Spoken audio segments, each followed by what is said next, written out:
इस वक्त की बड़ी खबर का रुख करते हैं। अवैध बजरी खनन के खिलाफ अभियान और खनन निदेशक भगवती प्रसाद कलाल के निर्देश पर अभियान को अंजाम दिया गया।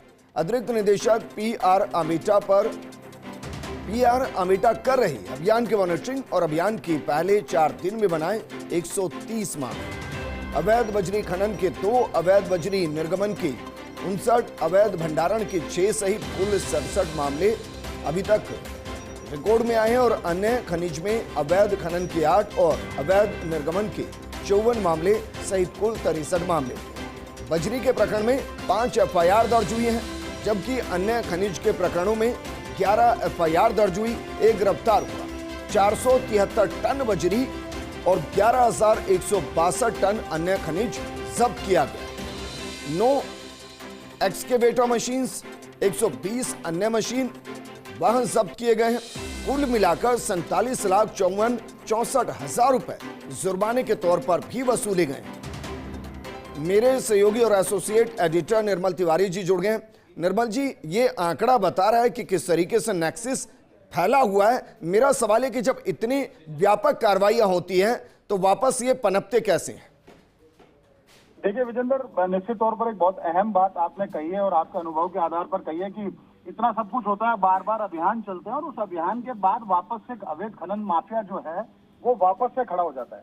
लेकिन इस बार सरकार पूरी तरह से गंभीर है। गंभीरता का सीधा सीधा कारण भी है कि मुख्यमंत्री भजनलाल शर्मा खुद खान विभाग भी उन्हीं के पास है। तो ऐसे में निश्चित तौर पर तमाम जो अफसर हैं वो इस पूरे अभियान को लेकर के गंभीरता बरत रहे हैं। लगातार जिस तरह से अवैध बजरी की जो शिकायतें आ रही थी उसको खत्म करने के लिए, उन आशंकाओं को, उस अवैध खनन को खत्म करने के लिए ही ये अभियान चलाया गया है। 4 दिन अभी अभियान को हुए हैं, आज 5वां दिन है, लेकिन 4 दिन में जिस तरह की कार्रवाई हुई है निश्चित तौर पर उत्साहजनक है। लेकिन उसके बावजूद एक बात जरूर है कि जब तक ये पूरे खनन की जो प्रक्रिया जो है, जो बजरी खनन के जो नए जो प्लॉट्स का आवंटन होना है, नीलामी होनी है, जब तक वो नहीं हो जाती, ऐसे में निश्चित तौर पर जनता को राहत मिलना मुश्किल है। लेकिन अभियान की बात करें सीधे तौर पर तो भगवती प्रसाद कलाल जो खनन निदेशक है उनके नेतृत्व में तमाम अभियान चल रहा है। उसके अलावा पीआर आमेटा इसकी मॉनिटरिंग भी कर रहे हैं और जिस तरह के आंकड़े हम दिखा रहे हैं कि 4 दिन के अंदर 130 मामले बनाए। और खास बात यह है, देखिए विजेंद्र, की इस बार सिर्फ बजरी के लिए अभियान चलाया गया था, लेकिन इसमें चुनाई पत्थर और साधारण मिट्टी के अवैध खनन को लेकर भी लगातार जो शिकायतें मिल रही थी उसके आधार पर उस पर भी कार्रवाई की गई है। यानी मामले उनके भी बनाए। अगर बजरी के 67 मामले बनाए तो 63 मामले चुनाई पत्थर के भी बनाए। उम्मीद की जा रही है कि 15 दिन के इस अभियान के अंदर पूरी गंभीरता से खान विभाग, पुलिस और अन्य विभागों के समन्वय से कार्रवाई करेगा तो निश्चित तौर पर इससे हतोत्साहित होगा खनन माफिया। और इतना में जो खान विभाग को जो प्रक्रिया पूरी करनी है नए जो बजरी के प्लॉट्स की नीलामी की, वो भी अगर संपन्न हो जाती है तो जनता को उसके बाद ही कोई राहत मिल पाएगी। तो इसलिए पूरी गंभीरता से प्रयास करने चाहिए और पूरे तेजी से और शिद्दत के साथ करने चाहिए ताकि निर्मल जी, एक और सवाल मेरा है। सवाल यह है कि बड़ी बड़ी मशीनों को जब्त किया जाता है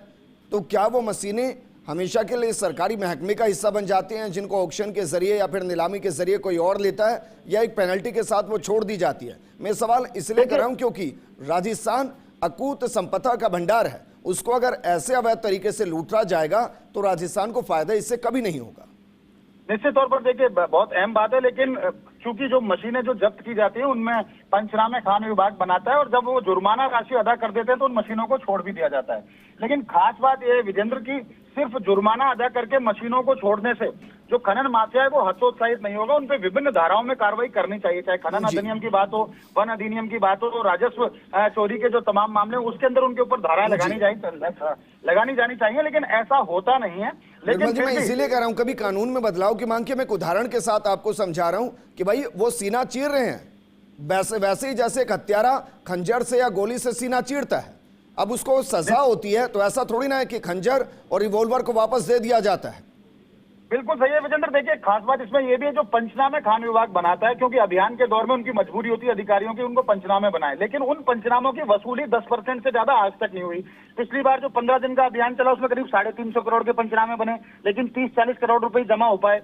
इसी तरह अब ये जो अभियान चल रहा है इसमें जो पंचनामे बनेंगे इसमें कितनी राशि जमा होगी ये कहना मुश्किल है।